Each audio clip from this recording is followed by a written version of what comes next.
Welcome back to the show, Reds. This is the Shankly Sessions, the Liverpool podcast we bring you each and every week on the Overture podcast out there on YouTube. Head over there, smash that subscribe and bell notification button. This is your Champions League preview, Liverpool versus Benfica, coming to you Wednesday, 8 p.m. Anfield, under the lights. No better place to be if you're a Liverpool fan. Stadium's electric, atmosphere is electric, and it's just an amazing experience if you can make it over there and get to it. But in terms of the preview, I suppose I don't know how we're feeling at the moment, Reds. We came out of a tough game there against Man City on Sunday. Safe to say we were poor first half, but much improved second half. I'm sure Klopp's team talk was interesting to say the least. But we're still in the title race. We're still in the race to potentially land a quadruple. And of course, we now turn our attention for the next week to the Champions League and booking a place in the semi-final, and also the FA Cup, and trying to get through to a final there. We meet our rivals again, Man City, this Saturday in the FA Cup semi-final. So going to be absolutely an electric week. If you think about it, this week we have Man City in the league. Then we have Benfica coming up on Wednesday. Then we have Man City in the FA Cup. And then we have our old arch rivals, Man United, I think on Tuesday, back in league action. So a fantastic week of football coming up for Liverpool fans. Let's get into this preview against Benfica anyway. It should be more or less, no disrespect to Benfica, but job done, being 3-1 up from the match in the Estadio da Luz, where we were very dominant first half. But unfortunately, Kanate gave away a goal, which makes the tie slightly interesting. But we were poor second half. Really let Benfica get into the game. But 3-1 up nonetheless. And we're looking to book our place in the semi-final, where we will meet either Unai Emery's Villarreal or Nagelsmann's Bayern Munich. Both which will present different but interesting challenges. We know how good Emery is in Europe, and he has an opportunity to put the great Bayern Munich out, being 1-0 up from the first leg. My thinking on it is I would expect Bayern Munich to go through. I think they'd be too powerful at home for Villarreal. But we know that Emery is a masterclass when it comes to these European ties. So let's see what happens there. No disrespect to either, maybe a great semi-final, regardless of who we get. But first of all, we have to focus and get our job done, first of all, at Anfield. I would expect Klopp to make a number of changes, especially with the City game coming up in the Cup and then United following pretty quickly. So the games are going to come thick and fast now, which is typically what happens when you're in a kind of a pretty successful season and you're still fighting on all three fronts, having the Carabao Cup in the bag. Little known fact, most neutrals will be tuning in probably for two reasons. One, to see can we fall flat in our face in terms of our pursuit of the quadruple, and also Champions League continuation. But the other reason they will be tuning in was for a man who is a very exciting prospect and linked with a number of Premier League clubs, Darian Nuno, who is an absolute baller. And I know he's been linked with United. I know he's been linked with Chelsea.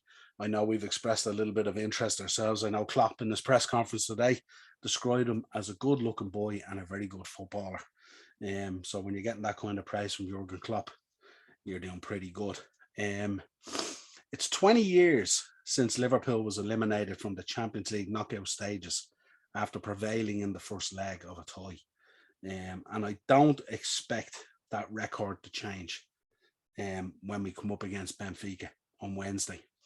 Also, a little known fact, and these are all good omens, of course, to have, and we know Liverpool and we know our history and stuff like that. We love our history, of course, because at times we repeat it. So in 1978 and 1984, when we triumphed in the competition, it came after we eliminated Benfica in previous rounds with a pair of victories. So interesting. If we can get a victory tonight, the omens are all good going into the semi-final and potentially the final. For Nelson Ferrisimo, who will certainly aim to make a good impression in the final weeks of his season, because there's an incoming new manager there, Roger Schmidt. So he will want to leave a good impression there with Benfica. And I think I would expect them to come out of the blocks pretty quick, and that will play into us in terms of the counter attack And that's how I see it kind of playing out. In terms of form at the moment in the Champions League, we've got 5 wins and a loss in our last 6. And of course, we know the loss is what the cool kids now call a free hit. It was Inter Milan and Anfield, of course. For Benfica in the Champions League, it's 2 losses, 2 draws, and 2 wins. A bit of a Noah's Ark there for them. But safe to say, they did show a little bit of form in that second half against us. And also they showed form when they played against Ajax away, when they ultimately got through. So we have to be on our game. We have to be on our ball, and we have to lay down our marker. But if you look at the first game, within 25 minutes, and I had the privilege of watching it at 30,000 feet. I was flying back from Dallas after being on a trip to WrestleMania, and I found it on one of the Spanish channels, football, I think it was. So it was Spanish commentary or Portuguese commentary, whichever it was. And I had to watch it on that. So it was an interesting, not my usual way of observing the Champions League at 30,000 feet on a plane. But nonetheless, I thought the performance was excellent in the first half. I thought we created a number of openings, a number of opportunities. And to be honest, I felt going in at half time, if we had been 3 or 4-0 up, it wouldn't have really flattered the scoreline. We opened them up at will in the first 20, 25 minutes, creating chances all the time. And we just seemed a bit lackadaisical in the final third in terms of, I think we knew the level above we were compared to Benfica. And I think that stood us in good ground. And the 3 goals, of course, were excellent, especially the Luis Diaz one, the third one, I thought was an excellent goal. The way he played it through, put it around the keeper and then finished it off. Calm, cool and collected, as only we'd expect from Luis Diaz. In terms of team news, I think Jurgen is working with a fully fit squad at present. I don't think he's missing anyone. Obviously, Minamino, Harvey Elliott and Divock and Alex Oxlade-Chamberlain were all left out of the squad for Sunday. Might be tactical in terms of we may see some of these boys on Wednesday.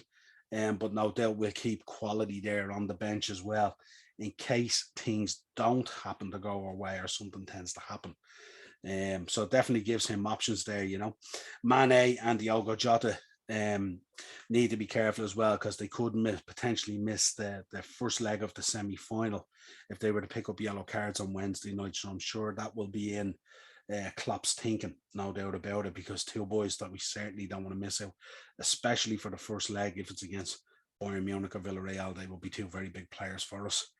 And the fact that both players featured on Sunday in that game and scored at the Etihad, he may elect to bring in Roberto Firmino and Luis Diaz. Not too bad at all, 2 replacements in terms of what's coming off and what's coming on. An abundance of riches at the moment with everyone being fit. Benfica, on the other hand, are missing Lucas Veríssimo. He's an ACL, so he's out, and also long-term missing as well, Rodrigo Pinho. 8 players at risk of suspension. So there's 8 players for those boys at risk of suspension, but I don't think they can worry about that. Their goal will be to try and put a match in against us on Wednesday evening and not be worrying about who gets suspended if they were to make it through to the semi-final. So less flavour on that for them, basically, if you like. Liverpool possible starting lineup: Alisson, Trent, Konate, Van Dijk, Robertson, Keita, Fabinho, Jones, Salah, Firmino and Diaz. So slightly changed up, especially with one eye in the FA Cup and also getting back into the league. We'll be up against our rivals, Man United, on Tuesday. So there's a lot of big games coming up. I think the next 2 weeks or something like that. It's just, I think we have the Merseyside derbies. We'll have some great games coming up, and it's really exciting times at the moment to be a Liverpool fan in terms of the games that are coming up. And we're getting hit with them every 3 to 4 days. Fantastic. For Benfica, they're starting lineup. Flachodimos, I think I pronounced that right. Gilberto, Vertonghen, Otamendi, Grimaldo, Silva, Veal, Tarap, Everton, Ramos and Nunes. Hope I pronounced them all right. Some we would recognise, obviously Vertonghen and Otamendi. But the boy Nunes is very, very dangerous. And they could really put it up to us on Wednesday if they were to get an early goal or something like that. So we just have to go out there and be absolutely professional in our approach, put these guys to the sword and show them how much better we are than them. In terms of the betting, I look at the betting. Liverpool, of course, 2-7 on, hot favourites to go through. The draw is 9-2, and Benfica are 9-1 to turn the tie around, which I don't see happening. In terms of a prediction, I'm going for Liverpool. I think it'll mimic the first one, so I'm going for Liverpool 3-1. Now they might get more because it's Anfield and the effect, and I don't think these Benfica players would have felt the effect of that Anfield crowd on a Wednesday evening Champions League under the lights and the full voice of the cop and stuff like that. So I'm going to go 3-1. And I think it'll be comfortable for us. I think, to be honest with you, any players that are out there that may feature on Saturday, I think within 40 minutes, I think it should be done, and I think we might be able to hook a few players off to give them a bit of extra rest, maybe for the Saturday game against Man City in the FA Cup semi-final. But it's going to be interesting. Also, Man City, remember, on the night as well, have a very tough trip to Atletico, only 1-0 up. So they'll be fighting for their lives to stay in the competition as well, because, as we know, going to the Wanda, not easy at all, especially under Simeone. They just have a way sometimes of getting it done. So it'll be interesting to see. But all good at the moment. Well in the title race, still only a point in it. City having to go to Atletico. We got an FA Cup tie down in Wembley, Anfield South, which is going to be exciting. So it'll be interesting to see. Could we have a situation where within a week Man City had a great opportunity to go 4 points ahead, but they didn't, and we kept ourselves in the race, and then they go to the Wanda and get knocked out of the Champions League potentially, and then they go to Wembley on the Saturday and potentially get knocked out of the FA Cup? What a week that would be for City and Pep and the boys. But let's see. We can only wish, cross our fingers, touch wood, and hope that what prevails. Until next time, Reds, this has been the Shankly Session. If you want to contact us, we're on Twitter at Session Shankly, Spotify, Google Podcasts, and Amazon Music for audio versions of the show. If you want to contact the show, the Upper Tier Podcast at gmail.com. We're also on Facebook, Instagram, and TikTok, the Upper Tier. Check us out there. Drop us a like, share, subscribe. Any way you can support the podcast to keep it growing. And we will be back tomorrow evening with a match reaction and player ratings. Let's do this, Redmen.